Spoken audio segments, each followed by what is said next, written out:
मेरे अति प्रियों, यीशु के नाम से अभिवादन करता हूँ। क्या आप भले चंगे के साथ है?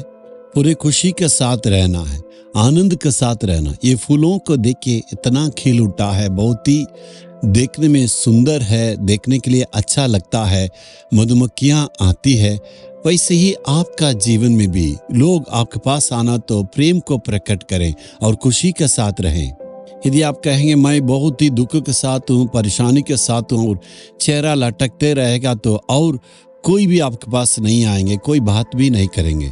यदि उदास के साथ रहेंगे और कोई भी आपके पास नहीं आएंगे, आप आशीष का कारण नहीं बनेंगे। इसलिए आप हमेशा आशीष का कारण रहना है। इसलिए परमेश्वर की आशीषों पर हमें ध्यान देना। परमेश्वर सारे क्षेत्र में हमें आशीष देता ना, उस पर आज हम ध्यान देंगे। याकूब पहला अध्याय का 5वां वचन में देखिएगा, पर यदि तुम में से किसी को बुद्धि की घटी हो तो परमेश्वर से मांगे, जो बिना उलाहना दिए सबको उदारता से देता है और उसको दी जाएगी। परमेश्वर बुद्धि को बहुत हायत से आपको देंगे। ये भी एक आशीष है। ज्ञान की बढ़ोतरी को प्रभु कहता है, भरपूर रीति से वो देगा।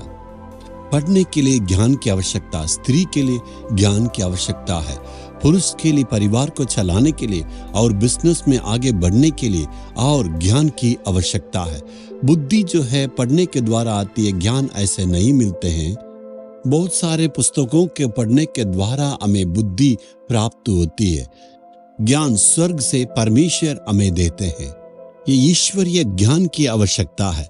ये ज्ञान रहने से सारी बातों में सफलता पाएंगे और परिवार को अच्छे से चला पाएंगे और बिजनेस को सही ढंग से आप आगे बढ़ाएंगे और आपके पढ़ाई में ऊंचे स्थान में परमेश्वर आपको ले जाएंगे।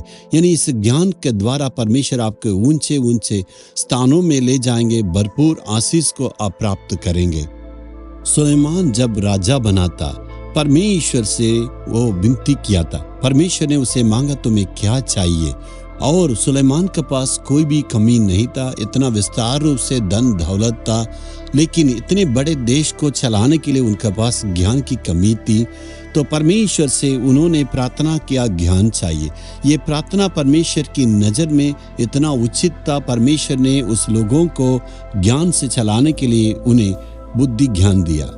इस ज्ञान की आवश्यकता, इस ज्ञान के बिना ही बहुत लोग परेशान में रहते हैं। वो कहते हैं ज्ञान के बिना, और उतावली में इधर उधर बोल देते हैं, जल्दीबाजी में कुछ काम को कर देते हैं और वो उसके बाद में इतना परेशान रहते हैं। इसलिए सही ढंग से बुद्धिमानी से चलने के लिए हमें ज्ञान की आवश्यकता है।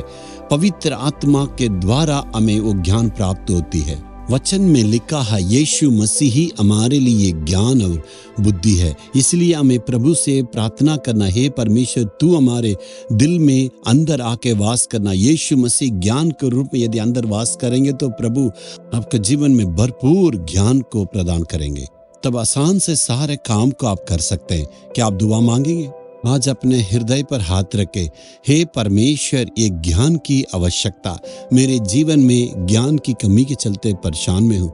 तू मेरे जीवन में पवित्र आत्मा, आज हमें ज्ञान को तू देना। वैसे यीशु मसीह तू ज्ञान रूपी परमेश्वर है। मेरे जीवन में जो कमी है, ज्ञान की कमी है, इसलिए मैं परेशान में हूँ। सारे ज्ञान की कमी को दूर करके मेरे जीवन में भरपूर ज्ञान को तू देना है।